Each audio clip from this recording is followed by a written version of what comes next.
ರಾಮನಾಮ ಜಪಿಸುತ್ತಾ ಜಪಿಸುತ್ತಾ ಒಂದು ಸಮಯ ಬರುತ್ತದೆ, ಆಗ ವ್ಯಕ್ತಿಯ ದೃಷ್ಟಿಕೋನವೇ ಬದಲಾಗಿ ಬಿಡುತ್ತದೆ. ಮೊದಲು ಯಾವ ವಿಷಯ ಅವನನ್ನು ತುಂಬಾ ಕಾಡುತ್ತಿತ್ತೋ ಅದು ಈಗ ಅಷ್ಟೊಂದು ಮಹತ್ವದ್ದಾಗಿ ಅನಿಸುವುದಿಲ್ಲ. ಮೊದಲು ಬೆಟ್ಟದಂತೆ ಕಾಣುತ್ತಿದ್ದ ಸಮಸ್ಯೆ ಈಗ ಸಣ್ಣದಾಗಿ ಕಾಣತೊಡಗುತ್ತದೆ, ಏಕೆಂದರೆ ರಾಮನಾಮವು ವ್ಯಕ್ತಿಯನ್ನು ಒಳಗಿನಿಂದ ಶಕ್ತಿಯುತನನ್ನಾಗಿ ಮಾಡುತ್ತದೆ. ಹೊರಗಿನ ಪರಿಸ್ಥಿತಿಗಳು ಬದಲಾಗದಿದ್ದರೂ ಅವುಗಳನ್ನು ಎದುರಿಸುವ ಶಕ್ತಿ ಹೆಚ್ಚಾಗುತ್ತದೆ. ಒಂದು ದಿನ ನೀವು ಖಂಡಿತವಾಗಿಯೂ ಹಿಂದಿರುಗಿ ನೋಡುತ್ತೀರಿ ಮತ್ತು ಯಾವ ವಿಷಯಗಳಿಗಾಗಿ ನೀವು ಇಷ್ಟೊಂದು ಚಿಂತಿತರಾಗಿದ್ದಿರೋ ಅವು ಅಷ್ಟೊಂದು ದೊಡ್ಡದಾಗಿರಲಿಲ್ಲ ಎಂಬುದನ್ನು ಅರ್ಥಮಾಡಿಕೊಳ್ಳುತ್ತೀರಿ. ಆದರೆ ರಾಮನಾಮವು ಆ ಕಠಿಣ ಸಮಯದಲ್ಲಿ ನಿಮ್ಮನ್ನು ಕಾಪಾಡಿತು. ಅದೇ ನಿಮ್ಮ ಶಕ್ತಿಯಾಯಿತು, ಅದೇ ನಿಮ್ಮ ಆಸರೆಯಾಯಿತು, ಅದೇ ನಿಮ್ಮ ಮಾರ್ಗದರ್ಶಕವಾಯಿತು. ಆದ್ದರಿಂದ ಇಂದಿನಿಂದ ಮತ್ತು ಇಂದೇ ನಿಶ್ಚಯ ಮಾಡಿ, ಪರಿಸ್ಥಿತಿಗಳು ಎಷ್ಟೇ ಕಠಿಣವಾಗಿದ್ದರೂ, ಸಂಸಾರ ಏನೇ ಹೇಳಲಿ, ಜೀವನದಲ್ಲಿ ಎಷ್ಟೇ ಏರುಪೇರುಗಳು ಬರಲಿ, ನೀವು ರಾಮನಾಮದ ಕೈ ಬಿಡುವುದಿಲ್ಲ ಎಂದು. ಏಕೆಂದರೆ ಯಾರು ರಾಮನಾಮವನ್ನು ಹಿಡಿದುಕೊಳ್ಳುತ್ತಾರೋ ಅವರು ನಿಜವಾಗಿಯೂ ಜೀವನದ ಅತ್ಯಂತ ದೊಡ್ಡ ನಿಧಿಯನ್ನು ಪಡೆದುಕೊಂಡಂತೆ. ನಿಮಗೆ ಈ ವಿಡಿಯೋ ಇಷ್ಟವಾಗಿದ್ದರೆ ಇದನ್ನು ಲೈಕ್ ಮಾಡಿ, ಶೇರ್ ಮಾಡಿ ಮತ್ತು ನಮ್ಮ ಚಾನೆಲ್ ಅನ್ನು ಸಬ್ಸ್ಕ್ರೈಬ್ ಮಾಡಿ. ಇದರಿಂದ ಇಂತಹದೇ ಜ್ಞಾನವರ್ಧಕ ವಿಡಿಯೋಗಳು ನಿಮಗೆ ಸಿಗುತ್ತಿರುತ್ತವೆ. ಜೈ ಶ್ರೀರಾಮ್, ಜೈ ಶ್ರೀರಾಮ್, ಜೈ ಶ್ರೀರಾಮ್. ಏನು ನಡೆಯುತ್ತಿದೆಯೋ ನಡೆಯಲು ಬಿಡಿ, ನೀವು ಕೇವಲ ರಾಮನಾಮ ಜಪವನ್ನು ಹಿಡಿದುಕೊಳ್ಳಿ ಎಂಬ ಈ ವಾಕ್ಯ ಕೇಳಲು ಎಷ್ಟು ಸರಳವಾಗಿ ಕಾಣಿಸುತ್ತದೆಯೋ ತನ್ನೊಳಗೆ ಅಷ್ಟೇ ಆಳವಾದ ಆಧ್ಯಾತ್ಮಿಕ ಶಕ್ತಿಯನ್ನು ಅಡಗಿಸಿಕೊಂಡಿದೆ. ಸಂಸಾರದಲ್ಲಿ ವಾಸಿಸುವ ಪ್ರತಿಯೊಬ್ಬ ಮನುಷ್ಯನೂ ಯಾವುದಾದರೊಂದು ಚಿಂತೆ, ಒತ್ತಡ, ದುಃಖ, ಅಪಜಯ ಅಥವಾ ಭವಿಷ್ಯದ ಅನಿಶ್ಚಿತತೆಗಳಿಂದ ಆವೃತನಾಗಿದ್ದಾನೆ. ಯಾರೋ ಒಬ್ಬರು ತಮ್ಮ ಕುಟುಂಬದ ಬಗ್ಗೆ ಚಿಂತಿತರಾಗಿದ್ದರೆ, ಇನ್ಯಾರೋ ಹಣದ ಕೊರತೆಯಿಂದ ಪರದಾಡುತ್ತಿದ್ದಾರೆ, ಯಾರೋ ಕಾಯಿಲೆಯಿಂದ ದುಃಖಿತರಾಗಿದ್ದರೆ, ಇನ್ಯಾರೋ ಸಂಬಂಧಗಳ ಮುರಿಕಡಿತವನ್ನು ಎದುರಿಸುತ್ತಿದ್ದಾರೆ ಮತ್ತು ಇನ್ನೂ ಯಾರೋ ತಮ್ಮ ಮನಸ್ಸಿನ ಅಶಾಂತಿಯೊಂದಿಗೆ ಹೋರಾಡುತ್ತಿದ್ದಾರೆ. ಪ್ರತಿಯೊಬ್ಬ ವ್ಯಕ್ತಿಯು ತನ್ನ ಪರಿಸ್ಥಿತಿಗಳು ತಕ್ಷಣ ಬದಲಾಗಲಿ ಎಂದು ಬಯಸುತ್ತಾನೆ ಮತ್ತು ಅವನ ಎಲ್ಲಾ ದುಃಖಗಳು ಕೊನೆಗೊಳ್ಳಲಿ ಹಾಗೂ ಜೀವನವು ಅವನ ಇಚ್ಛೆಯಂತೆ ನಡೆಯಲಿ ಎಂದು ಆಶಿಸುತ್ತಾನೆ. ಆದರೆ ಸಂಸಾರದ ನಿಯಮವೇನೆಂದರೆ, ಇಲ್ಲಿ ಎಲ್ಲವೂ ನಮ್ಮ ಇಚ್ಛೆಯಂತೆ ನಡೆಯುವುದಿಲ್ಲ ಮತ್ತು ಏನು ನಡೆಯಬೇಕೋ ಅದು ನಡೆದೇ ತೀರುತ್ತದೆ. ಇಂತಹ ಸಮಯದಲ್ಲಿ ಸಂತ ಮಹಾತ್ಮರು ನಮಗೆ ಏನು ನಡೆಯುತ್ತಿದೆಯೋ ನಡೆಯಲು ಬಿಡಿ, ನೀವು ಕೇವಲ ರಾಮನಾಮ ಜಪವನ್ನು ಹಿಡಿದುಕೊಳ್ಳಿ ಎಂಬ ಒಂದು ಅದ್ಭುತ ಉಪಾಯವನ್ನು ತಿಳಿಸುತ್ತಾರೆ. ಮನುಷ್ಯನು ಪ್ರತಿ ಪರಿಸ್ಥಿತಿಯನ್ನು ನಿಯಂತ್ರಿಸಲು ಪ್ರಯತ್ನಿಸಿದಾಗ ಅವನು ದಣಿದು ಹೋಗುತ್ತಾನೆ, ಏಕೆಂದರೆ ಈ ಸಂಸಾರದಲ್ಲಿ ಅನೇಕ ವಿಷಯಗಳು ನಮ್ಮ ಕೈಯಲ್ಲಿ ಇರುವುದಿಲ್ಲ. ನಾವು ಪ್ರಯತ್ನಿಸಬಹುದು, ಆದರೆ ಫಲಿತಾಂಶ ನಮ್ಮ ನಿಯಂತ್ರಣದಲ್ಲಿ ಇರುವುದಿಲ್ಲ. ಶ್ರೀಮದ್ ಭಗವದ್ಗೀತೆಯಲ್ಲಿ ಭಗವಾನ್ ಶ್ರೀಕೃಷ್ಣನು ಸಹ ಇದೇ ಶಿಕ್ಷಣವನ್ನು ನೀಡಿದ್ದಾನೆ. ಮನುಷ್ಯನಿಗೆ ಕರ್ಮ ಮಾಡಲು ಮಾತ್ರ ಅಧಿಕಾರವಿದೆ, ಆದರೆ ಫಲದ ಮೇಲೆ ಅವನಿಗೆ ವಿಲ್ಲ ಎಂದು. ನಾವು ಫಲಿತಾಂಶಗಳ ಬಗ್ಗೆ ಅತಿಯಾಗಿ ಚಿಂತಿತರಾದಾಗ ನಮ್ಮ ಮನಸ್ಸು ಅಶಾಂತವಾಗುತ್ತದೆ, ಆದರೆ ನಾವು ರಾಮನಾಮದ ಆಶ್ರಯವನ್ನು ಪಡೆದರೆ ಮನಸ್ಸು ನಿಧಾನವಾಗಿ ಶಾಂತವಾಗತೊಡಗುತ್ತದೆ. ರಾಮನಾಮವು ನಮ್ಮನ್ನು ಇಡೀ ಬ್ರಹ್ಮಾಂಡವನ್ನು ಮುನ್ನಡೆಸುತ್ತಿರುವ ಆ ಶಕ್ತಿಯೊಂದಿಗೆ ಜೋಡಿಸುತ್ತದೆ. ರಾಮನಾಮವು ಕೇವಲ ಒಂದು ಶಬ್ದವಲ್ಲ, ಇದು ಸ್ವತಃ ಭಗವಂತನ ಸ್ವರೂಪವೇ ಆಗಿದೆ. ಗೋಸ್ವಾಮಿ ತುಳಸಿದಾಸರು ರಾಮಚರಿತಮಾನಸದಲ್ಲಿ ಅನೇಕ ಕಡೆಗಳಲ್ಲಿ ರಾಮನಾಮದ ಮಹಿಮೆಯನ್ನು ವರ್ಣಿಸಿದ್ದಾರೆ.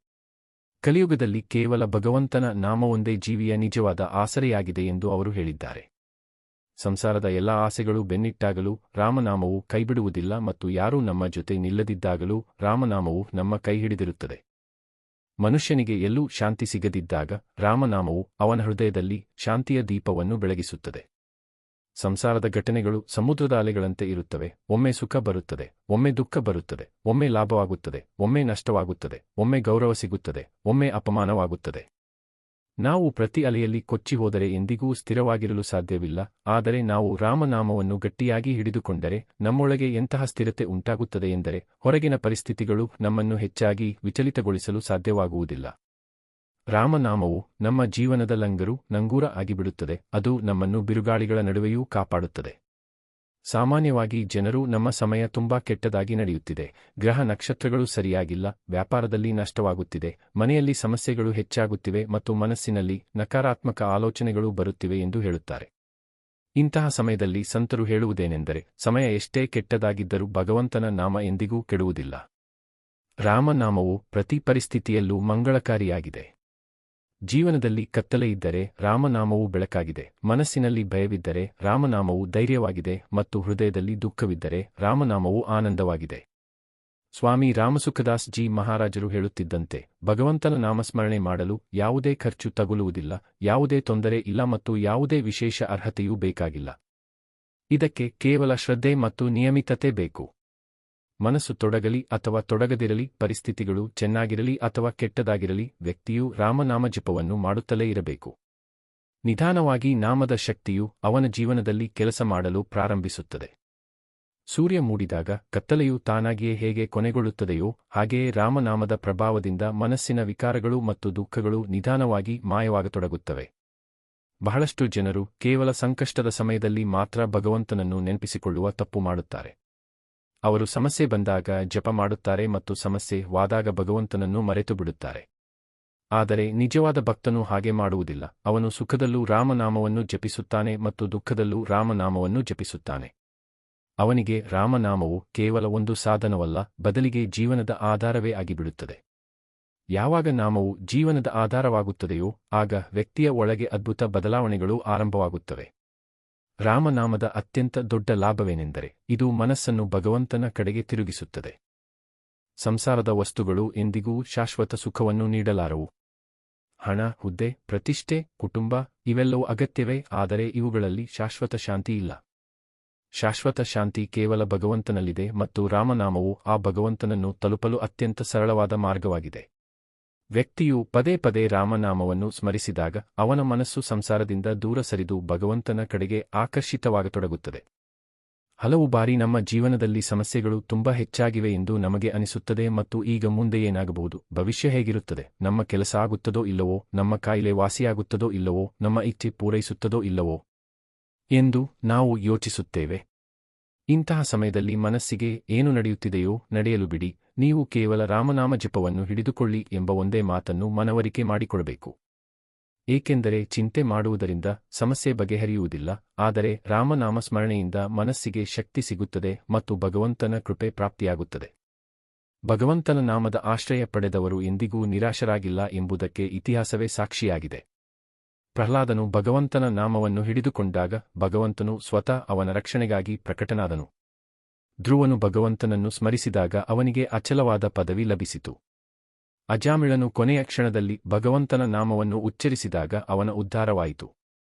ಈ ಎಲ್ಲಾ ಉದಾಹರಣೆಗಳು ನಮಗೆ ಭಗವಂತನ ನಾಮವು ಸಾಧಾರಣವಾದುದಲ್ಲ, ಅದರಲ್ಲಿ ಅನಂತ ಶಕ್ತಿ ಅಡಗಿದೆ ಎಂದು ತಿಳಿಸುತ್ತವೆ. ಕಲಿಯುಗದಲ್ಲಿ ಮನುಷ್ಯನ ಆಯಸ್ಸು ಕಡಿಮೆ, ಶಕ್ತಿ ಕಡಿಮೆ ಮತ್ತು ಮನಸ್ಸು ತುಂಬಾ ಚಂಚಲವಾಗಿದೆ.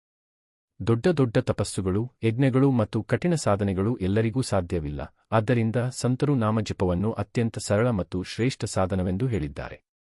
ನಡೆಯುತ್ತಾ, ಕುಳಿತುಕೊಳ್ಳುತ್ತಾ, ಕೆಲಸ ಮಾಡುತ್ತಾ, ಪ್ರಯಾಣಿಸುತ್ತಾ, ಮನೆಯಲ್ಲಿ, ಹೊರಗೆ, ಎಲ್ಲೇ ಇದ್ದರೂ ರಾಮನಾಮವನ್ನು ಸ್ಮರಿಸಬಹುದು. ಇದಕ್ಕಾಗಿ ಯಾವುದೇ ವಿಶೇಷ ಸ್ಥಳ ಅಥವಾ ಸಮಯದ ಅಗತ್ಯವಿಲ್ಲ. ಜೀವನದಲ್ಲಿ ಎಲ್ಲವೂ ತಲೆಕೆಳಗಾಗುತ್ತಿರುವಂತೆ ಕಾಣಿಸಿದಾಗ ಹೆದರುವ ಅಗತ್ಯವಿಲ್ಲ, ಏಕೆಂದರೆ ಭಗವಂತನ ವ್ಯವಸ್ಥೆಯು ನಮ್ಮ ತಿಳುವಳಿಕೆಗಿಂತ ಎಷ್ಟೋ ವಿಶಾಲವಾಗಿದೆ. ಹಲವು ಬಾರಿ ನಮಗೆ ಕೆಟ್ಟದಾಗಿ ಕಾಣಿಸುವ ಘಟನೆಯೇ ಮುಂದೆ ನಡೆದು ನಮಗೆ ಕಲ್ಯಾಣಕಾರಿಯಾಗಿ ಪರಿಣಮಿಸುತ್ತದೆ. ಆದ್ದರಿಂದ ಪ್ರತಿ ಪರಿಸ್ಥಿತಿಯಲ್ಲೂ ಭಗವಂತನ ಮೇಲೆ ನಂಬಿಕೆ ಇಡಬೇಕು. ರಾಮನಾಮವು ಇದೇ ನಂಬಿಕೆಯನ್ನು ಗಟ್ಟಿಗೊಳಿಸುತ್ತದೆ.